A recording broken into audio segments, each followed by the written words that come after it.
Magandang umaga po sa ating sa Panginoon po, no? Ang magiging topic po natin puro po sa action. Una-una po, obedience in action, faith in action, love in action, and humble action. Kasi kung hindi po tayo kikilos, wala pong mangyayari. Kaya po mananalangin po tayo. Panginoon, salamat sa umagang ito. Napakabuti mo, Lord, about hatbang po namin, Lord.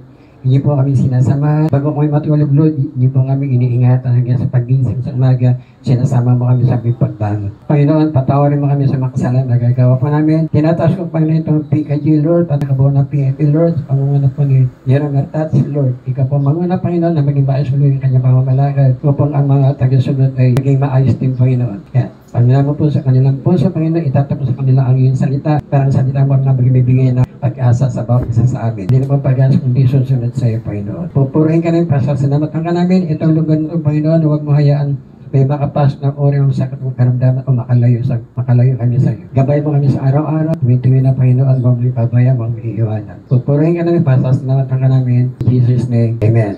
Una-una po, no?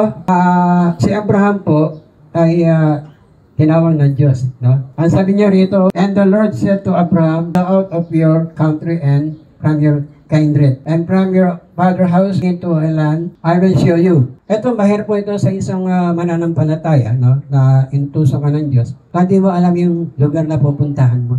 Wala man ang address. Kung kaya po kayo inutusan ng inyong leader, Teniente Aduca, punta ka sa lugar na ituturong sa sir, ano mo address yan? Nasa punta ka lang. Pupunta ka ba? O, kasi nga, no, ang una-una po, obedience in action. No? Susunod ka sa utos, ahakbangin mo yung paa para makasunod ka. Narinig mo yung utos pero hindi ka humakbang, kaliwala. Tama ko ba yun? Kasi bawat utos mo, inahakbang mo ang iyong paa kasi sunod-sunod ka. Ang pagsunod mo, nandun po yung pananampalataya. Pagkalakip-lakip na po yun, nandun na po yung humble, nandun na po yung pag-ibig ni Abraham kay Lord. Pwede mo mag-reklamo po siya, hey Lord, pupunta ba ako? Pero walang address eh. Walang mga kamag-anak doon. Sa lugar na pupuntahan ko. Kumbaga sa intent, background check ka lang. No? Para makasigurado ka, yung pupuntahan mo, walang bulilyasap. Kaya lang, ahakbang ka. O, ganun po kasi sa mga intel eh. Kasi naging intel din po ako apat tatumbo ko dyan. Kaya po, sabi ko, napakabuti mo Lord sa buhay ni Abraham. Ang tawag po dito, Abraham faith. Kung paano po si Abraham is munod with action. Hindi nyo makukuha yung iwan ko na yan kung di kayo kikilos. Tama ko ba yan? O kaya mayroong ibang kumikilos para kayo promote. Medyo yata sablay yun. Kikilos ka, Lord, kikilos ako kasi nararapat akong ma-promote. Nakikita kasi sa gawa mo. Para po si Abraham po, nakita Diyos. No? Nakita niya yung puso ni Abraham. Nakarapat dapat natawaging Abraham faith. The father of faith. So, kasi ang Biblia po, ito po ay puro action po ito. Reality, true life po ito.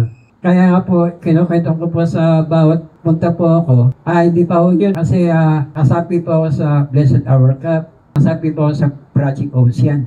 Ng isang malaking samahan sa buong kontinente. Patwalinte ng bawat bansa, pinagpipray po namin. Kasi nasa Qatar nga po ako, kaya isinali po nila ako sa Project Ocean. Kaya po ang pagsunod mo kay Lord, nandun po yung pagpapala. Anak, susunod ka, pagpapalain kita. Hindi po yung habol mo, prosperity, hindi po. Ang habol mo, makasunod ka lang. Ang habol mo, makasama mo si Lord at makarating ka sa langit. Yan po ang habol po natin, makasama natin ng Diyos eh. Para tayo po ay hindi mailigaw ang ating mga anak na sumusunod sa atin. So, kaya ang una-una po, no? Abraham faith, una-una po, obedience with action. Faith with action. Humility, love with action. At pinakita ni Abraham. Kaya pinakita din po nyo, kaya po kayo na-promote. Kasi bago yung trabaho nyo. Tama ho ba yun? Kasi itong topic po ito, naugnay po ito sa inyong trabaho bilang kapulisan ng bansa ng Pilipinas. Kaya sabi ko kanina, Lord, ano ba yung topic ko? Kasi yung itatopic ko po dapat yung ating topic ng mga nakaraan. Ay marami binibigay si Lord sa akin ng mga revelation. Ito yung topic mo.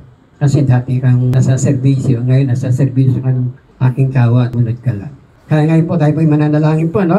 Una-una po, ano po yung ating, number 1, obedience with action. Pangalawa, faith in action. Tatlo, love and humility in action. Ang yung mga taong hindi susunod ay kakasuhan mo yan. No?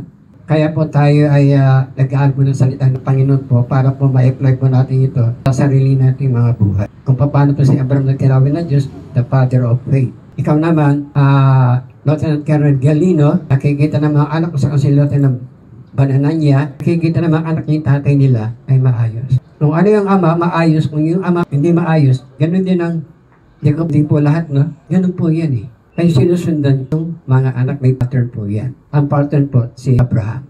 Para po sa lahat po yan. Kaya po tayo po mananalangin po. Panginoon, napakabuti mo itong topic na to. Hindi na po para po sa akin, hindi po para po sa lahat, Panginoon, na nanunungkulan sa isang tungkulin, Panginoon, na talagang napakahirap na sumunod. Ang susundin po namin ay tama, magiging maayos ang lahat, pero ang susundin po namin mali, magiging magulo, Panginoon, ang bayan po namin. Panginoon, turo mo po kami, Panginoon, kung paano si Abraham yung sumunod sa iyo. Kaya tinawag mo siya the father of faith. Ganun din, Panginoon, ang mga anak mo na sa kahirapan, pati na po ako, Lord. Ay gabay mo po ako, Panginoon. Balutin mo kayo ng banal ng Espiritu. Balutin mo kayo ng banal ng dugo, Panginoon. Lahat ng lalabas sa aking bibig sa'yo nagmumula, Panginoon. Itag mo lang sa likuran para marinig, Panginoon, ay yung salita ang nagbibigay ng kaligtasan, nagbibigay ng biyaya, ng pag-asa, dahil po ang pag-ibig, ang pagsunod sa'yo, ang bababang loob, Panginoon, pati na po ang faith po namin. Salamat muli sa umaga nito. Pagpalain mo, Lord, ang bawat isa sa amin. Ingatan mo po sila, Panginoon. Sa mga sila magpunta, Panginoon. Ingatan mo sila lahat. Pati na sa aking paglilisan dito, Panginoon. Ingatan mo kong dadalhin, Panginoon. Ako yung susunod, Panginoon. Pagkat ikaw ang Diyos na aking sinusundan para po kami lahat po ay makarating sa kalawalatian. Pupurihin ka namin, pasasalamatan ka namin. Ito may panalangin sa ngalan ng Ama, ng Anak at ng Espiritu Santo. Tayo pong lahat ay magsabi ng Amen.